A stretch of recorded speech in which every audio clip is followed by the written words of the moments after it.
যে ট্রাকে মালামাল টানার কথা তা এখন মানুষে ঠাসা।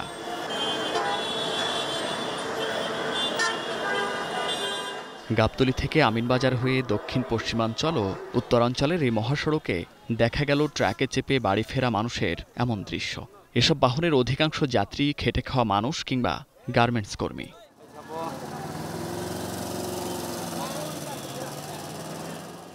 বাসের অতিরিক্ত ভাড়া আর টিকিট প্রাপ্তির বিড়ম্বনা এড়িয়ে ঘরে ফিরতে তাদের এমন তাড়া।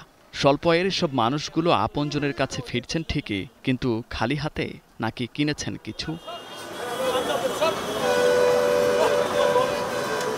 দিনাজপুরে গাড়ি দেখি আগে, না পারে তো রংপুরে গাড়ি দেখবো আগে। লোক আছে সাথে, যখন অত ভয় নাই, নিশ্চিন্তে থাক। তার নিশ্চিন্ত থাকার এ আবেদন ৩৫০ কিলোমিটার দূরে অপেক্ষায় থাকা উদ্বিগ্ন স্বজনের সান্ত্বনা। দিনাজপুর যাবেন শিরিন বেগম। বাড়তি টাকায় বাসের টিকিট না কিনে রাস্তার ধারে বিকল্প বাহনের অপেক্ষা। তবে ২ ঘন্টায়ও মেলেনি কোনো বাহন। মানে জাতি হোক, আমাকে যাইতে লাগবে। যাবো কই আসছি, ঘুরে যাওয়ার চিন্তা নাই। গার্মেন্টস কর্মী গাইবান্ধার রেহানা বেগমের গল্পও অনেকটা একই। ঈদের কেনাকাটায় বাড়তি খরচ, তার উপর দ্বিগুণ বাসের টিকিট। তাই সাধ্যের কাছে হার মেনেছেন ঠিকই, তবুও ট্রাকে কিংবা বাসে ফিরতে হবে বাড়ি। আমরা ৩ দিন হলো ঘুরতেছি, আর ১২০০-১৪০০ করে টাকা টিকিট চাচ্ছে। ১২০০-১৪০০ টাকার নিচে টিকিট দিচ্ছে না। যাওয়া তো লাগবে, যে কোনো ভাবে ব্যবস্থা তো করা লাগবেই। এখানে তার বসে এভাবে থাকা যাবে না। যে শহর দিয়েছে আয়ের উৎস, কর্মের ঠিকানা, জীবন জীবিকার তাগিদে বছরের পর বছর যেখানে টিকে থাকা, সেই পরিবেশ ছেড়ে শত কষ্টে হলেও খোলা আকাশ আর মুক্ত বাতাসে ছুটে চলা নারীর টানে আপন ঠিকানায়। বাস, ট্রাক, পিকআপ ভ্যানে যে যেভাবে পেরেছেন সেভাবেই ছুটেছেন। রিক্সা চালাই ঢাকা, এমন তেমন টাকা নাই যে আমি ১০০০ বা ১২০০ টাকা ভাড়া দিয়ে আমি দেশের বাড়িতে যাব। ওই গাড়িতে ১০০০-১২০০ টাকা ভাড়া চায়, যার কারণে এই গাড়িতে চাপছি বউ পোলাপান নিয়ে দেশে যা ঈদ করবো, এই তো কথা। দেখি ঢাকা টু আর ইসার গাড়ি পাওয়া যায় কিনা, কেটে কেটে যাতে হবে। তাছাড়া তো আমার বাড়ি যাতেই হবে। আমার পয়সা পাতি কম, আমরা কেনাকাটা করতে পারি না। বাড়িতে যায়, যদি আল্লাহ তৌফিক দেয় তাহলে কেনাকাটা একটু করুম। যাই কিছু রান্না বান্না করবো, বাপ মা তাদের সাথে একটু বসে খাবো, এই জন্য যাচ্ছি। দেশের বাড়ি যাচ্ছি, বাবা মা ভাই বোন সবাই এখানে ঈদ করার নিয়ে গাড়িতে গেলাম। সিট চাই ১২০০ টাকা ১৫০০ টাকা ভাড়া। গাড়ি ঘোড়া না পাই আমরা এদের ডিস্ট্রিক্টে যাইতেছি বাড়িতে।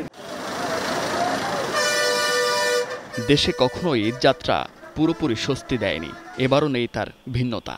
স্বাভাবিক সময়ে চাপ কম থাকলেও ঈদে পোশাক কারখানা ছুটির পর যাত্রীদের যে ঢল নামে তা ছেয়ে যায় সড়কে, মহাসড়কে। সাভার, গাজীপুর ও এর আশপাশে পোশাক শ্রমিকের সংখ্যা বেশি থাকায় এ পথের চিত্র বরাবরই এমন। তবে পদ্মা সেতু হয়ে ঢাকা, খুলনা, চট্টগ্রাম কিংবা ময়মনসিংহ মহাসড়কে যাত্রীদের স্বস্তি দিয়েছে এবারের ঈদে। সবার সাথে একসাথে ঈদে আনন্দ করবে, এই জন্যই তো যায়। যতই ভাড়া নিয়ে ভাবে না, সবাই বাড়ি যাচ্ছে যার যার মধ্যে ঈদ করতে, তো এটা মেনে নিতে হবে। কারণ সবাই একসঙ্গে ঢাকা ছাড়তে গেলে জ্যাম পড়বে। সদরঘাটের ভিড় আগের মতো নেই এখন। যদিও চিরচেনা জৌলুস হারিয়েছে, তবুও থেমে থাকেনি নদীপথের যাত্রা। তবে বাদুড়ঝোলার তিক্ত ঐতিহ্য বদলায়নি ট্রেন যাত্রায়। ঝুঁকি আছে ছাদে, তবু তা কে মানে? আর চাপাচাপি ঠেলাঠেলির দৃশ্য যেরূপ ট্রেনের চিরচেনা, এসব দেখেও তা নিয়ন্ত্রণে কর্তৃপক্ষ কি কর্তব্য বিমূঢ়। এখন কষ্ট করে ছাদে যাচ্ছি, বুঝছেন। আমরা টিকিট কাটে টিকিট সিট পাই নাই, সিট বেঁচে আছে ৩টা বাজে। যাত্রীর চাপ ঠেকাতে আমরা হিমশিম খেয়েছি। আসলে আইন শৃঙ্খলা রক্ষাকারী বাহিনী আছেন, টিটিসিগণ আছেন, যারাই চেক করেছেন। আসলে এই যে যাত্রীকে তো আসলে ফোর্স করে মারা বা অ্যাসল্ট করা যায় না।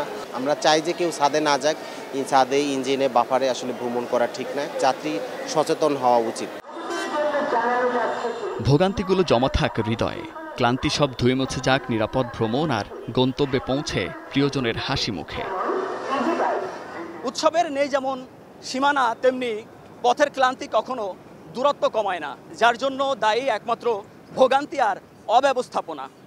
তাই শত ক্লান্তি আর ভোগান্তি উপেক্ষা করে বাড়ি ফেরার যে তাড়না, তা মানুষকে দেয় উৎসব উদযাপনের বাড়তি প্রেরণা।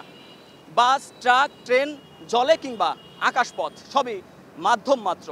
তাই যাত্রার বাহনে ভিন্নতা থাকলেও সবার উদ্দেশ্য ঈদ উদযাপন, যার গন্তব্য পুরোপুরি অভিন্ন। মুন্নাফ রশিদ, এখন, Dhaka. Lily Yellow Face Wash. Lily, always be beautiful.